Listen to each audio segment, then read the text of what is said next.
Now, the threats of terror due to threats of terror in the country, the U.S. Embassy has said the staff there will be reduced so that they're relocated to other countries. Now, other embassies in Nairobi are also taking precautions to keep their nationals safe. But as Najma Ismail reports, the British High Commission has denied reports that they are evacuating their people from coastal towns. We have not evacuated anybody. That is incorrect. 300 people left on one charter plane, 25,000 remain. We have 3 more levels in our travel advice before we get to evacuations. The travel advisory was very specific. It was against one area of Mombasa Island and the area immediately surrounding it. That is a very serious issue, I understand, with consequences, but it was not against the whole country, and I was not advising 25,000 people to leave.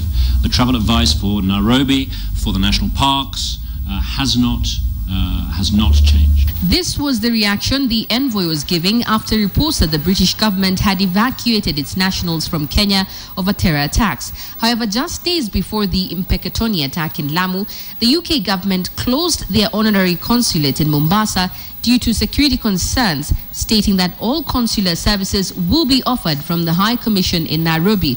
But the commissioner was quick to say that they have not abandoned Kenya on the issue of terrorism. It is not true that somehow Kenya is being abandoned on the issue of terrorism.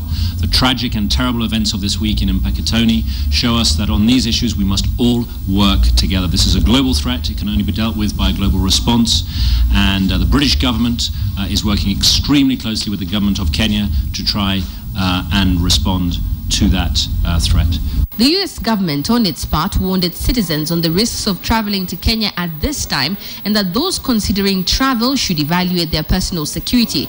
In a statement posted on its website, the US Embassy said that the US government continues to receive information about potential terrorist threats aimed at the US, Western and Kenyan interests in Kenya, including the Nairobi area and the coastal cities of Mombasa and Diani. US Ambassador Robert Godek has sent a letter to embassy employees in Nairobi stating that they are taking new security steps, including additional security personnel coming from Washington next week, and that the embassy is reducing the size of the staff because of recent threat information. The US Embassy has also reportedly asked Kenya to provide them with more security officers around the embassy. Najma Ismail, KTN Friday Briefing. Well, that story leads to our discussion this evening, and as you can see, I'm joined on set by Christian Turner, the British High Commissioner. Thank you for joining us. Good evening. So let's begin where Najma Ismail has left off. The US has issued another travel advisory, and this is, of course, coming in light of all the advisories that your government has been issuing. And so my first question is there an actual credible threat to British nationals in Kenya? Well, I should explain the way we do our advisories. It's constantly updated. If viewers want to go and see what we are saying to our nationals, it's on the Foreign Office website, and that can be updated as three times a day.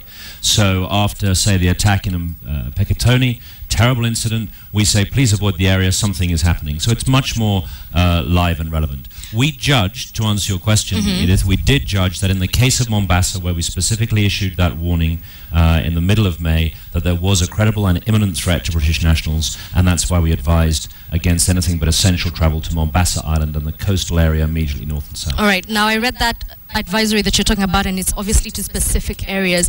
And the second question perhaps is there direct involvement in trying to secure the country, Kenya, from the British government? Yes, absolutely. So one of the big messages that I have is that we are working extremely closely with the Kenyan government in all sorts of ways to try and help keep Kenya safe. A secure Kenya is a secure Britain. That's very much in our shared interest. But when you say you're working in different ways, do you have any specific examples? I do. Are you sharing intelligence? So, for example, we are working with the border police unit, handing over equipment.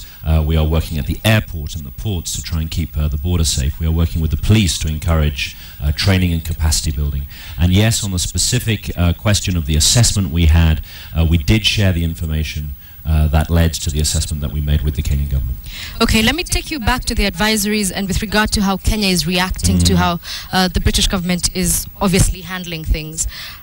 May 19th, after a fresh advisory was issued and we saw the mass exodus of tourists, President Uhuru Kenyatta very emotionally said, quoting George Bush, that if they're not with us, they are against us. And he said that the exodus was an insult. So I'm just wondering what your feelings on this are. Well, I think the first thing I'd say is your use of the word mass exodus is, I think, incorrect. 300 people left on a flight because their package tour company... But to be fair, that was unprecedented. Well, there are people who had been in the country for 2 days, some 24 hours, some less. But I'm asking for a comparison. I have 25,000 Brits who live in Kenya, committed to the country. Fair enough. 300 left. I don't think mass exodus is the right phrase to use. The exit of 300 plus British nationals from Kenya. Yeah. And it resulted to this reaction. So my question to you was your feelings. To address the point, I understand that people feel that that they are being abandoned. But one of my messages is Kenya is not being abandoned. Every government has a responsibility to its citizens and to keep them safe. We saw this when Kenya took its citizens out of South Sudan. We all have to do it. It's a legal requirement for a government to say when it thinks there is a threat. We don't enforce that, though. So individuals have to decide. Some people will say, I don't care what the British government says, I still want to go to Mombasa. Some will never go near it. So we have to allow people to take that choice on an informed basis. I like what you said about Kenya not being abandoned, but it sort of felt that way in November of 2012 when you said that business with Kenya is going to be left to essential business. Those were your exact words. And then following that, there was sort of policy coming out of UK and Europe in particular saying that the dealing and involvement with Kenya will be arm's length. Is it still the case, or will this continue until the ICC cases are done? Well, I think that's, again, a slight misrepresentation of what the policy and the position was at the time.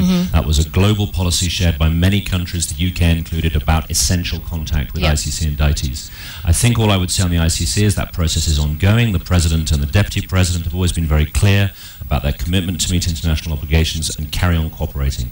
That's what they're doing. It's a judicial process, not a political one, and it will play out its course. So speaking of misrepresentation, it would be really nice if you clarified to us what essential contact really means. Well, we've always avoided defining what essential contact means. You will never have seen the European Union or the UN saying that. What is very clear is these cases are against two individuals, and relations between the government of Kenya and the government of Great Britain and other countries are unaffected in the sense of that contact. Which was the first country to invite President Uhuru Kenyatta to travel after he was elected? It was the United Kingdom who invited him to London in May of 2013, which was the first country to congratulate Uhuru Kenyatta after he got elected.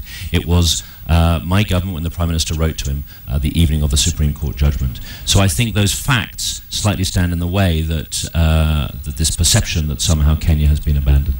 All right. Speaking of the conferences that obviously the British government is overseeing in Somalia, you're obviously playing a very key role with even personnel from the UK being involved in the UN mission in Somalia. But there are also allegations that there's involvement from British nationals. We're talking about the White Widow, we're talking about Grant. And so how should the Kenyan government, in your opinion, deal with this situation, given that there's crime in every sector, rather from all corners? Well, I mean, in the case of Somalia, these are fantastically complicated and difficult challenges, and the threat which Kenya now faces is something that any government in the world would find incredibly hard to deal with. It is true that there are some what we call foreign fighters, people who go to Somalia. One of the reasons we are so concerned about helping to support a more stable and secure Somalia is the threat that could take back to the British mainland. I think it's very important that we work together with countries in the region, the government of Somalia, the government of Kenya on that. You've always maintained that development equals security. So what is the future of the economic relations between Kenya and the UK, given that those figures have been declining in terms of direct foreign investment? Yeah, well, they haven't been declining. It was, I think, over a 30% increase between 2010 and 2011. But you've been knocked off from being the highest foreign direct foreign investor to fourth. So let's check the figures. The largest trading partner outside East Africa for Kenya is Britain. The over 30% of exports go to the EU. 5 of the largest taxpayers in Kenya are British companies. The 2 largest private sector employers in Kenya are British companies. So this idea that it's a competition, Edith, is exactly what I'm trying to reject. It's a multipolar world. It's not a choice between east or west or north and south. Everyone benefits from investment in Kenya. That is a good thing. So if China is investing here, is building roads and infrastructure, that benefits British interests. I'm very relaxed and excited about Chinese investment here. That doesn't give Britain a problem. Speaking of Chinese investments, where they're not is in Miraa or CAT. And yesterday, Aidan Duale did ask for a 5-year grace period from the government of UK so that they could have the people who are doing this business look for other alternatives. I'm just wondering what your position in this is. Yeah, well, he did ask for that, and we are very conscious of the impact that this ban will have in parts of Kenya. The policy was first proposed in 2010. It was then announced properly in 2013, and it will come into British law on the 24th of June. It has passed through the government, it has passed through Parliament. That is the sovereign wish of the government and the Parliament. So it will come into effect. I think the important thing is for us to work with those parts of Kenya affected, to support them with their economic development as best we can, and help them find alternative sources of income generation. All right, and before we wind up, I have to ask you, yesterday I did see Gitua Kahengeri at the Queen's birthday. Very unexpected. Mau Mau spokesperson attending the Queen's birthday. Is this a big a gesture as we think it is, especially given that there's another case ongoing with the Mau Mau and the British government? Well, I've got great respect for the Mzee.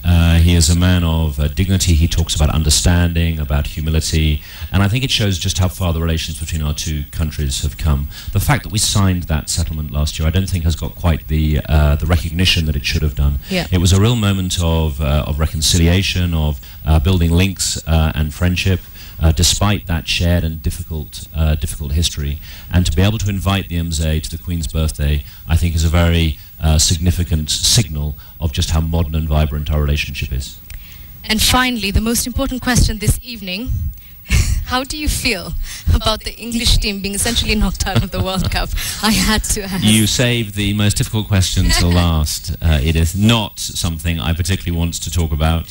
I think I've just been told that indeed England has been knocked out of the World Cup. You know, last night I was teasing my Spanish colleague because he was not very happy, and now I'm in an extremely uncomfortable position.